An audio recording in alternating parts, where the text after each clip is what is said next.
3।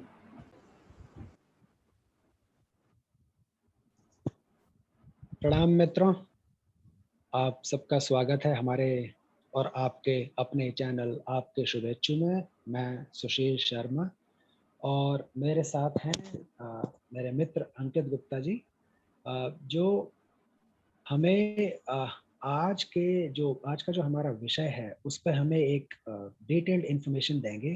और आज का हमारा विषय है कोरोना वायरस की थर्ड वेव। तो अंकित गुप्ता जी, सबसे पहले बहुत बहुत स्वागत है आपका। प्रणाम सभी को। तो अंकित गुप्ता जी, सबसे पहले दर्शकों के मन में ये विचार जरूर आएगा कि इतना हमने कोरोना देख लिया, पूरा 2020 निकल गया, 2021 आधा निकल गया, फर्स्ट वेव, सेकंड वेव, अब ये थर्ड वेव। तो उनके दर्शकों के मन की ये आप ये अंदेशा आप दूर कर सकते हैं कि ये थर्ड वेव आएगी भी या सिर्फ अफवाह है, और अगर आएगी भी तो हम ऐसे कोरोना वायरस से कब तक लड़ते रहेंगे? सभी को मेरा प्रणाम एक बार पुनः। और तत्पश्चात मैं जो विषय आज हम लोग उठा रहे हैं, सुशील शर्मा जी और मैं, तो ये विषय एक तो बहुत ही गंभीर है, कोरोना वायरस, और या फिर इसको हम कहें कि चाइनीज़ वायरस, वुहान वायरस, और इसकी जो थर्ड वेव की बात हम लोगों ने उठाई। ये एक्चुअली आज हमने इस टॉपिक को इसलिए चुना है क्योंकि ये बहुत एक ज़रूरी है या ज़रूरी हो गया है, क्योंकि ये हम लोगों की ज़िंदगी से जुड़ा हुआ मुद्दा है, हम लोगों की सुरक्षा से जुड़ा हुआ मुद्दा है, हमारे अपनों की जीवन से जुड़ा हुआ मुद्दा है। तो मित्रों, क्या है कि हम लोग जो अभी सवाल खड़ा हुआ है कि ये क्या थर्ड वेव आएगी, और इतने न्यूज़ चैनल्स में आजकल हर दिन हर आधे घंटे में एक ही चीज़ चल रही है, थर्ड वेव अब आई, कल आई, परसों आई, इस महीने आई, उस महीने आई, या आ चुकी है फलाना। तो मैं इस चीज़ को थोड़ा सा साफ कर देता हूँ। पहली बात, एक तो हम लोग को एक्सपर्ट नहीं है, हम लोग अपनी राय प्रकट कर रहे हैं, जो हम लोगों ने देखा है, जो हम लोगों का तजुर्बा है, जो हम लोगों ने एनालिसिस किया है इतने न्यूज़ चैनल्स को सबको देखने के बाद, ये हमारी एनालिसिस रिपोर्ट है। हमारा एनालिसिस ये कहता है कि जुलाई और अगस्त जो अब आने वाले महीने हैं, जून आधा निकल चुका है, जुलाई अगस्त जो आने वाले महीने हैं, ये सुकून से निकल सकते हैं, लेकिन ये भी जब हम सुरक्षा और एहतियात के साथ रहें तो। और सितंबर में इस थर्ड वेव के आने की पूरी आशंका है। आप मान के चलिए कि आएगी, आप मान के चलिए कि आएगी, पर उसके लिए वो उतना हानि ना पहुंचाए, या हम लोग जिंदा रहें, हमारे अपने जिंदा रहें, तकलीफ में ना आए, उसके लिए क्या ज़रूरी है, क्या नहीं है ज़रूरी, वो सब बात की बातें हैं। लेकिन अभी जो प्रश्न है वो सबसे बड़ा ये है कि वो आएगी या नहीं आएगी। तो मैं कह रहा हूँ कि वो आएगी, और ज़रूर आएगी, और सितंबर महीने के आसपास, अगस्त के लास्ट में शुरू हो सकती है, सितंबर में या सितंबर के मिड में शुरू हो सकती है, पर वो आएगी ज़रूर, आप मान के चलिए। क्योंकि कारण क्या है इसके पीछे? कारण है इसका जो वेरिएंट है वो दिन प्रतिदिन अपना वेरिएंट, अपना रूप जो है इसका वायरस का, चाइनीज़ वायरस का, वो बदल रहा है। जो जब चाइना से शुरू हुआ तब कुछ और था, और वो जब पूरे विश्व का जब भ्रमण करके जो भारत आया है तब उसका कुछ रूप और है। और डेल्टा वेरिएंट, जो कि B16172 और B16171 जो इसके साइंटिफिक नेम है, ये जो वेरिएंट है डेल्टा और कापा वेरिएंट जो इंडिया में भी चल रहे हैं, ये ज़्यादा हानिकारक है, और ज़्यादा हानिकारक जो थर्ड वेव में है वो हो सकते हैं। तो ये तो उस प्रश्न का जवाब हुआ। कुछ और अच्छा, प्रभु? हाँ जी, हाँ जी। तो ये आपने काफी इंटरेस्टिंग कहा कि आएगी, और वो तकरीबन आपने टाइम पीरियड भी दे दिया कि सितंबर तक हम देख सकते हैं अपनी थर्ड वेव को। तो फिर इसमें अगला सवाल दर्शकों के मन में ये आ सकता है कि अगर ये आनी ही है और साथ में वैक्सीन्स भी लग रही हैं, तो दर्शकों के मन में आ सकती है ये बात कि तो फिर चिंता की कोई बात होनी नहीं चाहिए, क्योंकि वैक्सीन भी साथ में लोग लगवा ही रहे हैं, तो थर्ड वेव यानी उतनी हानिकारक नहीं होने वाली है। क्या ये सच है? एक हद तक, एक हद तक, पर आप इसको थोड़ा सा इसका ट्रेंड देखिए इस चीज़ का। जब पिछले साल 2020 की हम बात करें, जब ये आया था, तब सबसे ज़्यादा खतरा था सीनियर सिटीजन्स के ऊपर, जो 50 प्लस या 60 प्लस के जो लोग थे उनके ऊपर ये सबसे ज़्यादा बताया जा रहा था उनको सबसे ज़्यादा खतरा है, या फिर उनके ऊपर है जिनके साथ कोई और बीमारी पहले से चल रही है, बीपी, शुगर वगैरह जो आम बीमारी आजकल बहुत आम होती है, तो उन लोगों के ऊपर ज़्यादा खतरा थी। अब हम बात करते हैं इस वाले वेरिएंट जो अभी लेटेस्ट जो चल रहा है अभी, जो डेल्टा वेरिएंट के नाम से है, जो इंडियन वेरिएंट के नाम से ही पहले जाना गया, लेकिन भारत में उसके ऊपर ऑब्जेक्शन उठाया डब्ल्यूएचओ में, और उसके ऊपर अब नाम दिया गया उसका, डब्ल्यूएचओ ने सबको पूरी दुनिया में उसको नाम दिया डेल्टा वेरिएंट का। तो जो डेल्टा वेरिएंट है, इसमें क्या देखा गया कि जो 20 से 40 साल या 50 साल के लोगों की मृत्यु ज़्यादा हुई। अब उसके पीछे कारण ये भी सकता है कि 60 प्लस वालों के वही वैक्सीन लग चुकी है, या फिर कुछ भी कारण आप बोल सकते हो, लेकिन बात हकीकत यही है कि इस वेरिएंट में 20 से 40 वर्ष या 20 से 50 वर्ष जो कि यंग जनरेशन है, इसके अंदर बहुत बहुत बहुत मृत्यु दर बढ़ी है। और ना सिर्फ कोरोना, या तो कोरोना डायरेक्ट कोरोना से मरे हैं, या फिर कोरोना के साइड इफेक्ट्स के कारण मरे हैं। मतलब कि आप कोरोना से रिकवर हो गए, लेकिन आपके अंदर बॉडी में इतनी वीकनेस आ गई कि आपको या तो हार्ट अटैक आ गया असामयिक, या फिर किसी और बीमारी ने आपके ऊपर ऐसा धावा बोला कि आप उससे रिकवर नहीं कर पाए, निमोनिया हो गया, आपके लंग्स फेल हो गए, मल्टीपल ऑर्गन्स फेल हो गए, कुछ भी हो गया, पर है वो कोरोना का ही आप इफेक्ट मान के चलिए। तो कुल मिला के बात ये है कि थर्ड वेव आ रही है, ये पक्का है, और वो कमज़ोर होगी इसका अंदेशा हम कह नहीं सकते, पर हाँ ये है कि वो असर कम करेगी क्योंकि वैक्सीन चल रही है, और वैक्सीन, लेकिन बात तो ये है कि जब आप वैक्सीन लगवाओगे तब उसका असर कम होगा ना आपके ऊपर, क्योंकि हम आज के अखबारों में पढ़ते हैं या देखते हैं, और न्यूज़ चैनल्स में भी आता है, एक तो हम मास्क नहीं पहन रहे, इन न्यूज़ चैनल्स वीडियो दिखा रहे हैं, यूट्यूब पे इतने वीडियोस आ रहे हैं कि लोग मास्क नहीं पहन रहे, ना ही सोशल डिस्टेंसिंग फॉलो कर रहे हैं। तो अब ये तो बहुत ही दो बेसिक सी चीज़ें हैं, बहुत बेसिक सी चीज़ है ये, सिर्फ मास्क पहनना और सोशल डिस्टेंसिंग फॉलो करनी है। अगर इन दो को करने से अगर आपका हॉस्पिटल का जाने आने का खर्चा बच रहा है, आपकी तकलीफें बच रही हैं, तो कोई बड़ी कीमत नहीं चुका रहे आप इसके लिए। तीसरी चीज़, मैंने ये भी खबरें पढ़ी हैं और आप सब भी जानते होंगे कि गाँवों के अंदर लोग वैक्सीन को पता नहीं किस नज़र से देख रहे हैं कि वो वैक्सीन लगवाना ही नहीं चाह रहे। वो लोग तो ये सोच रहे हैं कि वैक्सीन लग गई तो हम मर जाएँगे, जबकि ऐसा है नहीं। शहरों में अस्पताल है, इसीलिए सरकार ने कदम उठाया कि गाँव के लोगों को वैक्सीन लगे पहले, जिससे कि वहाँ के लोगों को ज़रूरत पड़ने पे अस्पताल ना भागना पड़े।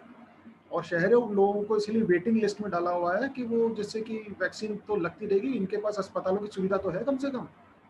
ये मेरा नज़रिया है, क्योंकि अखबारों में हमने ऐसी खबर पढ़ी कि टीम गई है वहाँ पे वैक्सीन लगाने। हम यहाँ पे शहर में जो लोग बैठे हैं वहाँ पे कोविन जो पोर्टल है उसके ऊपर हम स्लॉट ढूंढ रहे हैं, उन लोगों के वहाँ पे टीम भेज रहे हैं वैक्सीन लगवाने, लेकिन लोग नदियों में कूद रहे हैं, अपने घरों के अंदर छुप के बैठ रहे हैं कि वैक्सीन नहीं लगवानी साहब।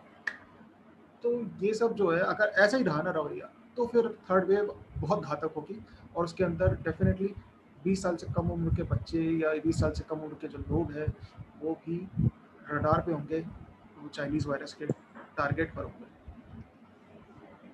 जी जी, ये आपने जो लास्ट में कहा कि 20 साल से कम उम्र के भी, ये एक्चुअली में कईयों के मन में एक शक है कि अब जैसे सेकंड वेव का आपने बताया 20 से 40 के बीच काफ़ी मतलब मृत्यु दर रही। तो अगर 20 से भी कम में ये थर्ड वेव आके अपना इम्पैक्ट दिखाती है और बच्चों तक को नहीं बख्शती, तो बड़ा हमें सीरियस नज़ारा देखने को मिलेगा। तो उसमें आपके आपके नज़र से ऐसा क्या करें लोग? क्योंकि बच्चे तो ठीक है, अब इतने समझदार नहीं होते, तो लोग मतलब घर में ऐसा क्या करें कि बच्चे उस चीज़ के लिए अवेयर हों, और थर्ड वेव अगर आए और बच्चों को ज़्यादा मतलब घातक बच्चों के लिए निकलती है, तो बच्चे उससे ज़्यादा ग्रसित ना हों। ऐसा ऐसा क्या करें घर वाले? क्या करें परिवार वाले? देखिए, बहुत ज़्यादा कुछ करने की ज़रूरत नहीं है। आप जो करेंगे बच्चे वो फॉलो करते हैं, ये मेरा मानना है, और ये हमने देखा भी है। अक्सर हम किसी जब बोलते हैं कि यार ये बच्चा बड़ा बदतमीज़ है, या ये बच्चा ऐसा है वैसा है, तो कहीं न कहीं से या तो उसके अंदर आ रही है, या कोई ना कुछ तो बात है। बात ये है कि हम जो कर रहे हैं, जो एक्शंस कर रहे हैं हम लोग, वो बच्चे बहुत जल्दी कैच करते हैं, फॉलो करते हैं। आप घर से बाहर जा रहे हैं बिना मास्क के, आप यार दोस्तों को घर पे बुला रहे हैं, पार्टी कर रहे हैं, आप खुद कहीं बाहर जा रहे हैं, सोशल नेटवर्किंग कर रहे हैं, और मतलब जैसे कहते हैं ना, भीड़-भाड़ वाले इलाकों में जा रहे हैं। बच्चे ये सब चीज़ें देखते हैं, उन्हें वो सब चीज़ दिखती है, और वो एक्शंस वो लोग फॉलो करते हैं। आज मेरी जानकारी में मेरे घरों के अंदर जितने भी बच्चे हैं, अ, वो बच्चे मास्क नहीं हटाते, बाहर जाते हैं। एक तो बाहर जाते ही नहीं हैं, और कभी भाई उनको जैसे देर रात में उनके फादर साहब उनको भाई साहब की गाड़ी पे भाई चक्कर कटा लाएं कि थोड़ी सी बाहर की हवा, कुछ बाहर का नज़ारा देख ले बच्चा, क्योंकि वो उस माहौल में घर में कैद हुए हुए बच्चे परेशान हो चुके हैं, खेलने जाने देते नहीं है माँ बाप। वो बच्चा फ़ोटो खिंचवाते समय भी मास्क नहीं हटाया उसने, क्योंकि उसके फादर ने नहीं हटाया। वो फॉलो कर रही है वो चीज़ बच्चे। मैंने ये सीख ली इस चीज़ से कि इतना सा बच्चा है, इसको क्या मालूम है, 2 साल का बच्चा है मेरे घर में, मेरी जानकारी में, उसने मास्क नहीं हटाया फ़ोटो खिंचवाते वक़्त। वो क्योंकि उसके फादर ने नहीं हटाया, वो उस चीज़ को ग्रैस्प करते हैं, उस चीज़ को सीखते हैं कि हमारे फादर क्या कर रहे हैं, हमारी मदर क्या कर रही है। अगर वो हटा ले होते तो वो भी हाँ, सब मैं भी हटा देता।